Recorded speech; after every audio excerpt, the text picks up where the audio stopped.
Hey guys, I'm Aussie Villain and welcome back to Grindavik on the Impossible Dream. Today it's a transfer special. We move from Season 13 into Season 14. It's a little bit shorter given our good run in Europe. We're already at the 13th of March, so the season is quickly approaching. So we've got to try and figure out what we're going to do and get it done quickly.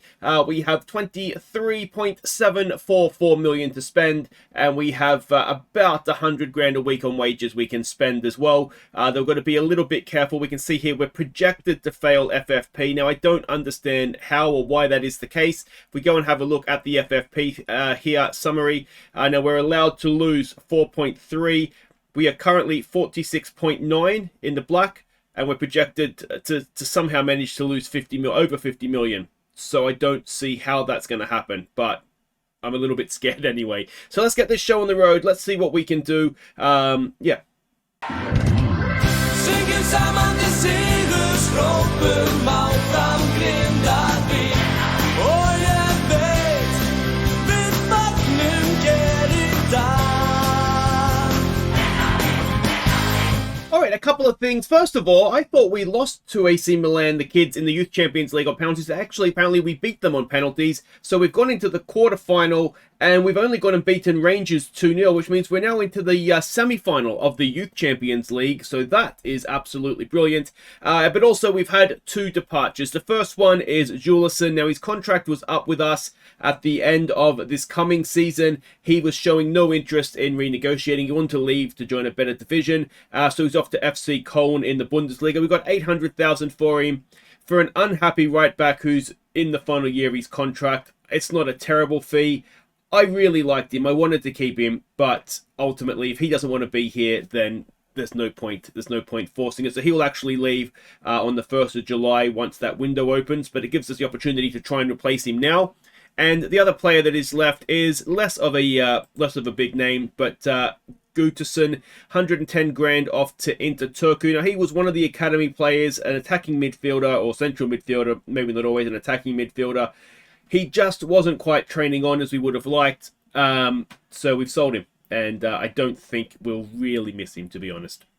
Well, it has finally happened. Rafason has been capped by Iceland.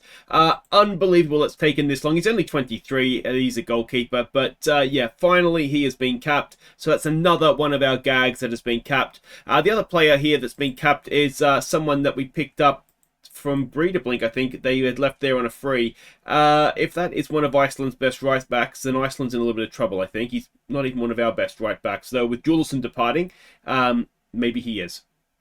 Alright, we have another departure. It is Lissandro Medina. He came through our academy, even though the name is Portuguese, and he's actually representing Portugal as well. He's off to Porto for 1.4 million. Not a terrible fee. I would have liked maybe to get a 50% sell-on or some sort of sell-on, but I didn't want to take anything off the fee. So this is basically what we came to. Medina is a useful player. He may well be someone we even regret selling, but he's not as good as Kosh and Milosevic, and we do have other young right wingers at the club as well. So I thought, let's cash in on him. He's 20. We can sort of see roughly the sort of player he's going to be, and we have better players, and we have better young players potentially coming through as well. So 1.4 million, not bad for someone who came through the youth intake. So that is that. Now, we do have the pre-season, the Denka Cup, or whatever it's called, the League Cup. So that's been going on. Now, of course, it's been going on while we're on our European run. And so, yeah, we've got some interesting team lineup, some new names that you'll see on the field as well. And we started with, I'm trying to remember who we started against now. It was Folgner in the first game of the group stage. Newison found Kruzliak to open the scoring. Medina picked out Kruzliak for our second. Before Weir crossed for Kruzliak to get his hat-trick. And Arneson found Kruzliak to make it 4-0. Before Bjornsson got our fifth. So as you can see, very, very comfortable, even though it was a bit of a mixed up side. Yeah, just the main thing I was using this for at the time was anybody who wasn't first choice in Europe, just trying to keep match sharpness up for some important players. So Arneson, Newison at the back. Pavas, of course, may have been needed. Bakali and Arneson in midfield were options, and Kruzliak up front. Of course, Baltinson was starting, so we needed to make sure he was staying sharp in front of goal, which he very much was here. Next up, it was First Division side Prota. Juleson crossed for Ertel to give us the lead. Ertel and Aroka combined for Kosh to get our second. And Juleson crossed for Aroka to make it 3-0 at half-time. Aroka was on hand to tuck away our fourth. And Arneson got our fifth. So this was a first game at the club for Aroka. He was the guy we signed from Real Madrid for 1.1 million. If you don't remember, hopefully I showed you. I'm positive I did. Him and Barber are the two young Spanish players that we've signed. So yeah, really good first appearance from him. Very good performance from the team. And that moved us on to the next game against Grotta. Jonsson played in Aroka for a first-minute lead. Aroka made it 2-0. Before Grotta pulled one back in the second half. So 4-2 for Aroka. Very, very promising start from him. Now, this was not as close as it looked. You can see from the XG tracker there, they scored with their only shot on target.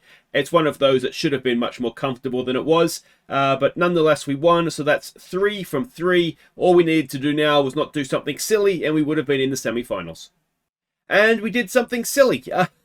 This was a very, we basically didn't have a striker for this one. Unfortunately, the XG thing doesn't seem to have clocked up here. But you can see from the match stats, we had a lot of possession. We did have enough shots on target to win. Let's be fair, they had a fairly good XG themselves.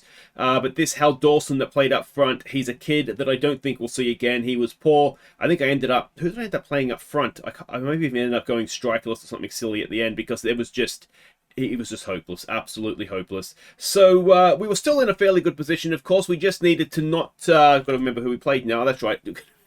Just got to not lose our last game to get through. We had obviously superior goal difference as well.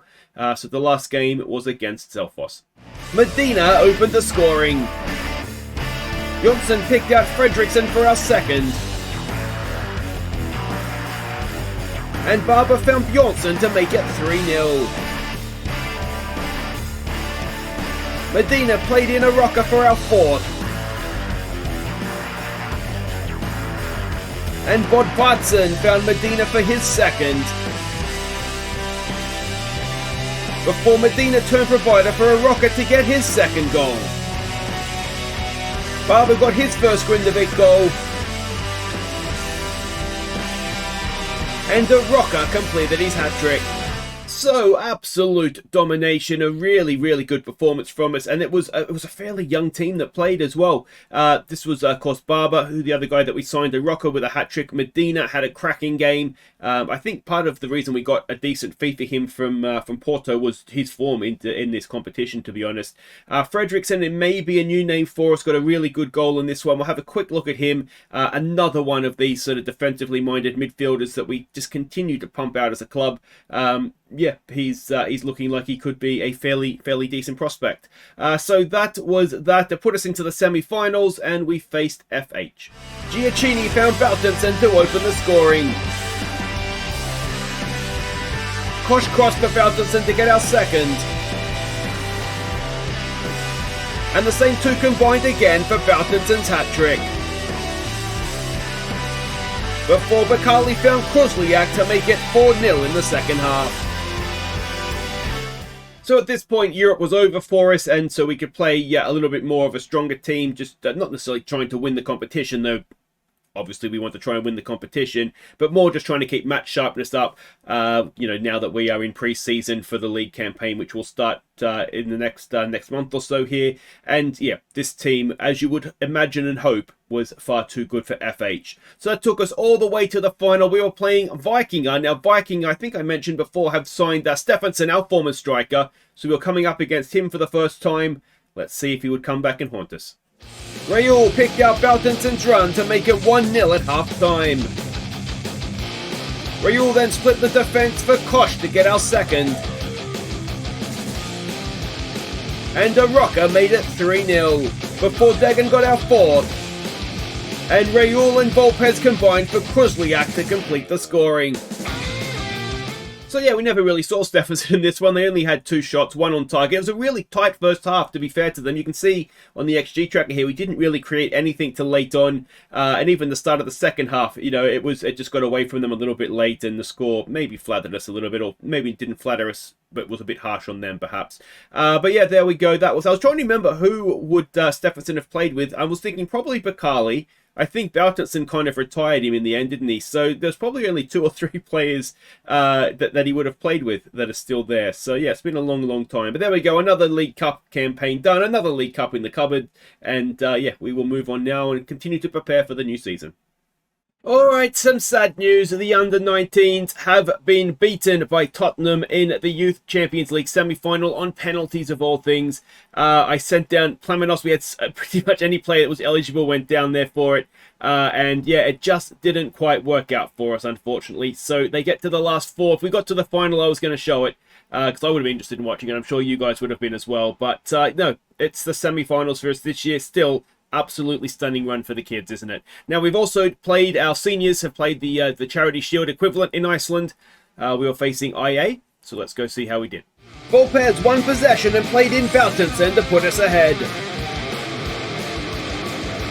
Bakali picked out Baltinson to make it 2-0. Before Raul found Baltinson for a 10-minute hat-trick. Milosevic teed up Baltinson for his 4th. Before Baltinson's safe shot fell for Bakali to make it 5-0. And Seema found Baltinson for his 5th before half-time. Baltinson got his 6th after the break. But AI pulled one back. Before Plemenos got our 8th. And Seema our 9th.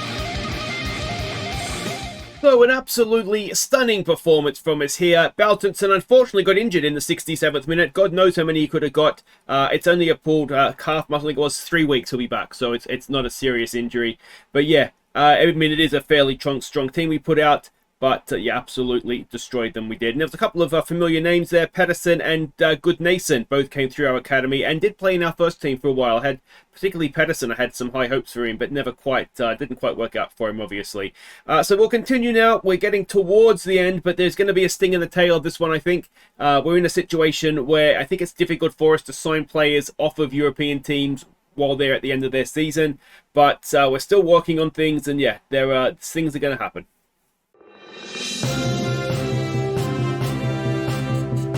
We have breaking news out of Grindavik this evening as the club sell defender Ari Newsonen to RB Leipzig for a fee of £7.5 million. Now for more, we cross live to local reporter Chaz Hogan. Yeah, thanks mate. It's about time I got dusted off and trotted back out in front of camera again. Yeah, now look, Newsonen has left the club, that is true. Manager Aussie Villain told me off the record that the fee that was offered had met a valuation that he had promised the player he would sell him for. But there are 2 players coming in. There's Gonzalez from Napoli, and there's also Maya that's come in from Benfica. So there we go. We have finally got a transfer done, and it's one out. It's Newsonen that is left. 7.5 million was what I promised him I would sell him if we got to that. I was then trying to get a little bit of interest going. You can see there, get a bit of a bidding war, see if we could get more, but there was nobody else coming in. Is it a shame? Yes, I think he was just about going to be first choice this season, but there's certainly limitations in his game. Certainly technically, he's a good defender. There's not much else there. Maybe a little bit weak in the air, but you know, he was a good player and only 22, so there's still room for him to improve. So he goes off to RB Leipzig, but we have signed 2 replacement players. So the first of those is Gaston Gonzalez from Napoli. Now we've paid 950,000 up front. Potentially rising up to, is it 1.1? What's it at the top here? 1.3 potentially rising up to. I think we've got a very good fee for him. You can see that he is a, if I can get this to stop scrolling, a B- rated signing by the fans, but can still improve a lot, although he's 20, I think. So we're getting to the point where maybe that'll be limited. But we've signed him as a fringe player, which is good because that's a less guaranteed playing time. So let's have a look at him here, and he's very, very solid. Now, what I like about him is that he's got the good jumping reach, which we know Newison didn't have. Now, Newison was someone we used to play on the cover or when we were playing a high line because he had a little bit more pace to get back. Now, he doesn't necessarily have the pace, but he does have really good anticipation, and his positioning is quite good as well. Now, technically, he's maybe not as good, but not far off what we got from Newison. He's listed here right now as the, there we go, that's him there as a centre-back. Yeah, so I think there is a lot to like about him, and his career to date, as I say, only 20, hasn't got any caps for Uruguay, but he has played in Serie A and well, also Serie B. He was on loan at Bari when we signed him. So, yeah, I think we got ourselves a decent defender here. I was looking at signing him actually when he went to Napoli in the first place, but we just didn't quite, at the time, we didn't quite have the money to be able to do that. I think that was during the great financial crisis we had a couple of seasons ago. Now, the other man that we've signed is Samuel Meyer. Now, he is a 19-year-old promising centre-back. We've paid 1.9 million for him. That is a fact. There is no add-ons there, so that could work out well for us. We've signed him as a breakthrough prospect, $3,500 a week, so the wages are very reasonable. Gonzalez was on 20 grand a week, if you missed that. So let's have a look at this guy. Now, he is very much more, one for the future, but any player that is, as good is going to be around our first team. Physically, I should say, let's start there. He is very good for a 19-year-old, I would say. Certainly, mentally, there's a lot to like. Good determination, so he should go on and make the best of himself. Positioning is not too bad. We'll look to work on and hope that improves. But everything else there, he's fairly well-rounded technically for a defender. Good technique as well. Decent passing. So, yeah, all that sort of points towards the fact that, that there might be quite a good player there for us. Going forward, he hasn't played for Benfica's first team before, so his senior debut will be when we give it to him. Now, in terms of finances, we've made money off of that. We've made quite a bit of money off that. So we're up to just under 29 million we can spend now. Wages have gone up a little bit, but that's okay. We can still deal with that. As long as we're making a transfer profit, then it's all good. But yeah, it still says we're in the red for financial fair play. As I've said before, I don't quite see how, but anyway, that's fine. Alright, we are at the game day of the new start of the new season. I think it's Breedablink we face first up, so that should be an interesting one. But let's have a look and quick recap of what we've done here. Just the two central defenders in. We spent 4.2 million.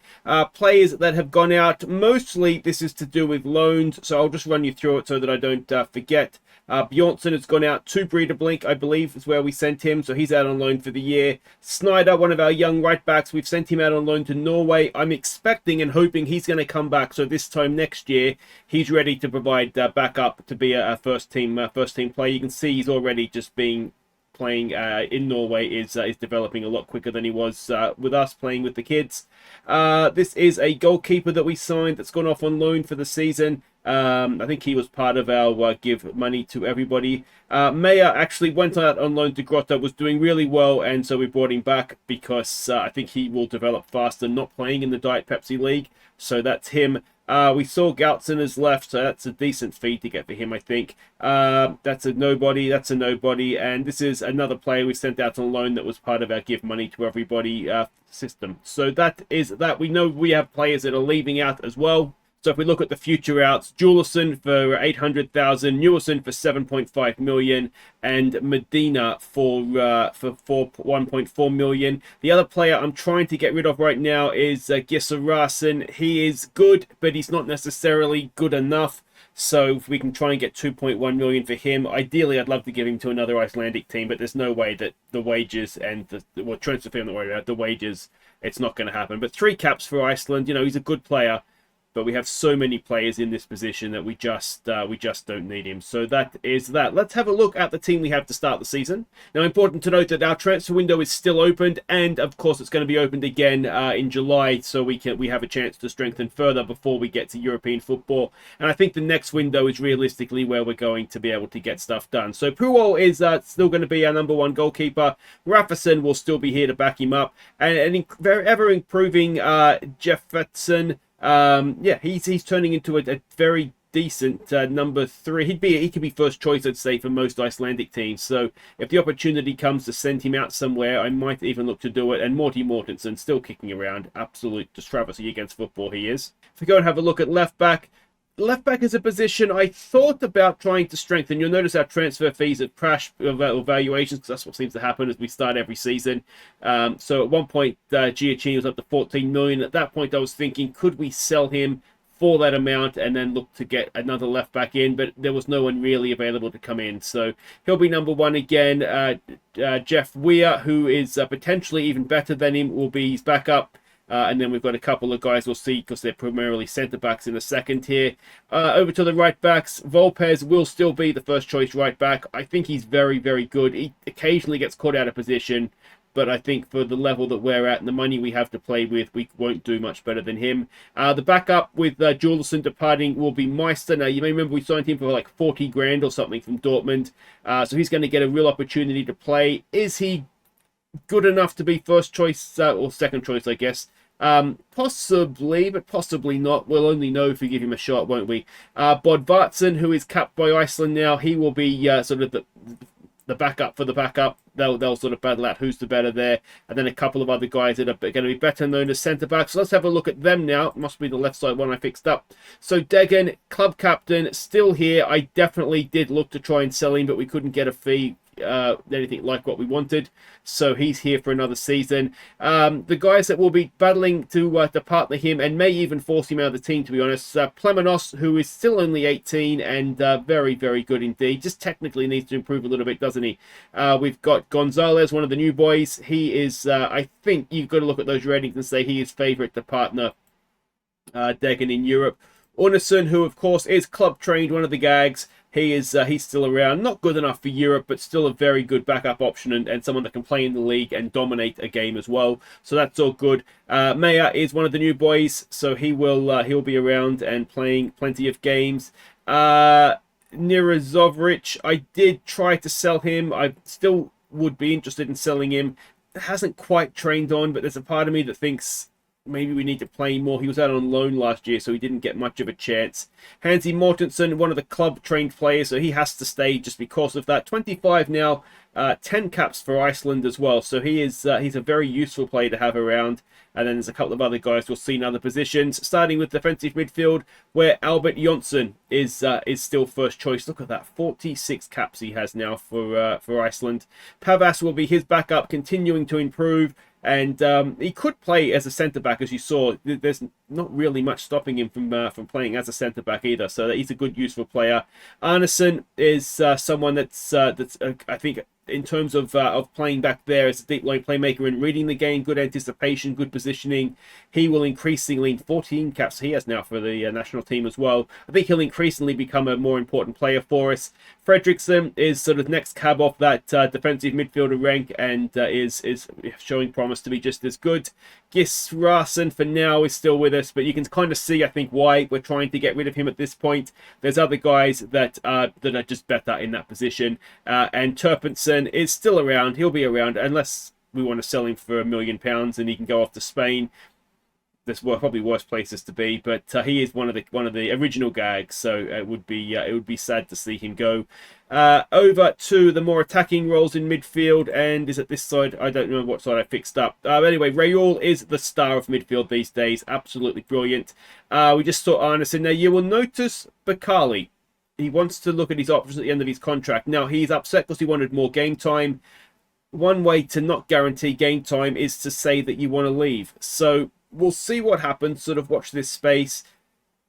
I'll be honest, I did look at trying to sell him this summer. Mentally, he's very, very good. Technically, he has the stats he needs, but I just don't know that he's good enough for what we need him to be in Europe now, and he also doesn't like big games. So there's a very good argument to say not only do we need to move on from him, but we might need to sort of try and force this transfer through a little bit quicker than we otherwise would do.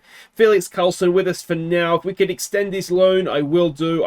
We have a third option to buy for 30 million. I'm not going to spend 30 million on him, but he's a very useful player. We do need to strengthen midfield, that is for sure. Bjornsson, he's out on loan last year. We might keep him around this year. We'll see what happens with who we can get in. And then Olmarkson is another one that is still around. Not good enough for Europe, very much good enough for the league though. And anybody else here we haven't seen yet. We've got two young guys down the bottom here. Rickard Dartson and also Maya. We got these guys, both of them were part of our Give Money to the League fund. So, yeah, we'll try and get them to be as good as possible. Maya particularly, though, who has now considered himself German.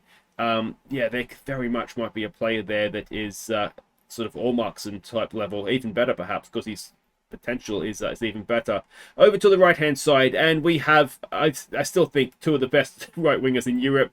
Mark Koch, absolute star, and Milosevic as well. Very, very happy with them. Now the backups, the reason that we were willing to sell Medina is because we have Junior here, potentially very good. 17, he's in the first team squad this year, and we'll try and give him as many game time minutes as we can. Manuel Barber was one of the guys we signed last year. He can play off either foot. He can play, and with the dribbling and finishing, he's probably more of an inverted or an inside forward than he is a winger, but we'll keep trying to work on that crossing. And then we've got Steve Ertel here. Yeah, very, very decent as well. We picked him up for 1 million about this time last year, I think. So yeah, not first choice, and if we can sell him on, we might look to do so. And if we go over to the left-hand side here, Seema is and will continue to be the first choice as that inside forward. New backup option, I think, is a rocker. Now, he can play as a striker, but I think, given that he's left-footed, he's got all the things he needs to be a winger, so I think that's where we might look to use him. And then Ertel, Barber, Bakali, and Jofferson, who again, another one I'm trying to sell, trying to move him on, but there's not quite that. There hasn't been that bid to come in to do that. And as strikers go, Bautinson almost back from his injury. He should be back for the second game of the season. Krusliak is obviously very, very good as well. And then we've got Seema, a rocker, and Skojan, who's out on loan in La Liga right now and doing a very good job. When he comes back, he'll be ready to come in and play that third striker role without any shadow of a doubt, I would have thought. So, yeah, that is the team we have. It's a very, very good team. It is more than good enough to get us to the next transfer window, at which point we still have money to spend. And, you know, there'll be players that come back from loan. We might be able to get in on loan. There'll be players that get transfer listed, all the sort of stuff that happened at the end of the season in Europe. So I'm relatively comfortable with the fact that we've given ourselves time to wait and see what becomes available for us. Hopefully it's been an entertaining episode even with that. But if you've enjoyed it, thumbs up, subscribe if you're new, and we will see you next time for the start of the new season. Breeder Blink and newly promoted Fjolkir will do like we always do, completely change up the 11 and have a look at as many of our players as possible. But until then, guys, I've been Aussie Villain. Thank you so much for watching. Take care.